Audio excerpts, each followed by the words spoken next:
Perkenalkan, nama saya Rico Daniel.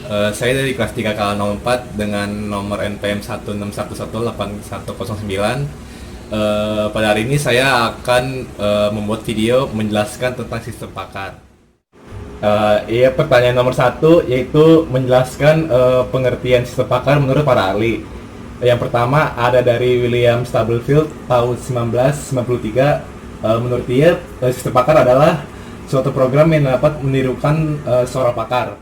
Lalu yang kedua, menurut Ephraim Turban tahun 1992, sistem pakar adalah program yang mengkomputerisasikan laporan yang mencoba untuk menirukan proses pemikiran dan pengetahuan dari pakar-pakar dalam menyelesaikan masalah.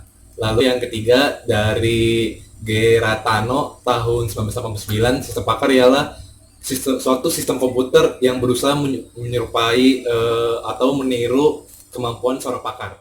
Lalu pertanyaan nomor 2 yaitu tujuan dari sistem pakar. Tujuan dari sistem pakar adalah untuk memberi nasihat dan sarana dalam membantu memecahkan masalah dalam bidang-bidang spesialis tertentu dan membantu mendukung kegiatan memecahkan suatu masalah. Lanjut ke pertanyaan nomor 3 yaitu manfaat dari sistem pakar. Ada beberapa manfaat dari sistem pakar. Yang pertama yaitu lebih efisiensi dalam hal biaya. Yang kedua lebih cepat. Yang ketiga itu tingkat kesalahan yang lebih rendah.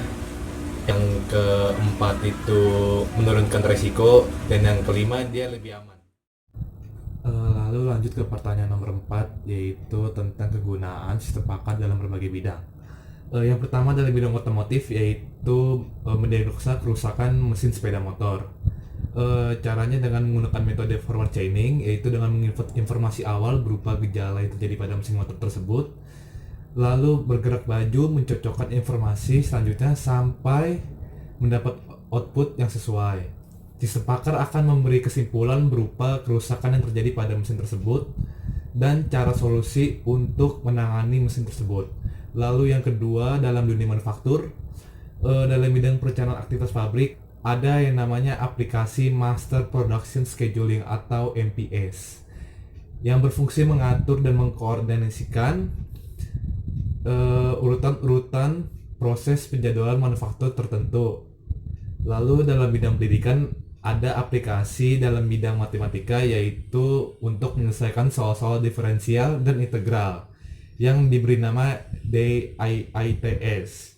Aplikasi ini dibuat oleh Xian dan Yibin pada tahun 1992. Lalu dalam dunia bisnis ada sistem pakar strategi perencanaan yang menggunakan basis DSS atau Decision Support System untuk perencanaan produk yang dikembangkan dari integrasi sistem konvensional dan prototip sistem pakar yang sedang dikembangkan. Dalam bidang pertanian ada aplikasi sistem pakar yang juga menggunakan metode forward chaining yang berguna sebagai media konsultasi untuk menentukan lahan pertanian, pembudidayaan buah-buahan, dan jenis penyakit yang sering menyerang tanaman buah-buahan dan cara menanam tanaman buah-buahan.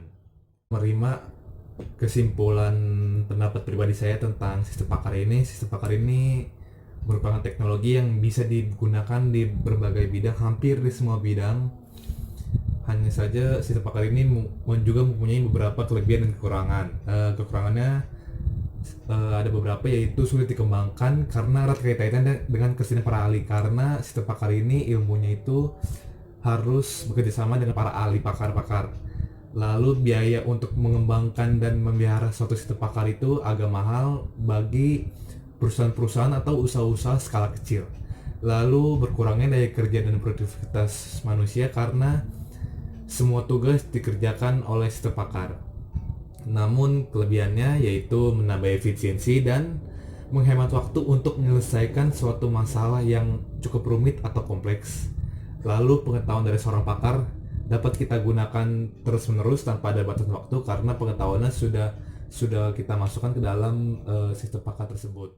Lalu suatu sistem pakar dapat bekerja dengan informasi atau input yang tidak lengkap dan tidak pasti. Demikianlah tugas saya tentang sistem pakar. Jika ada kurangnya mohon dimaafkan. Terima kasih telah menonton.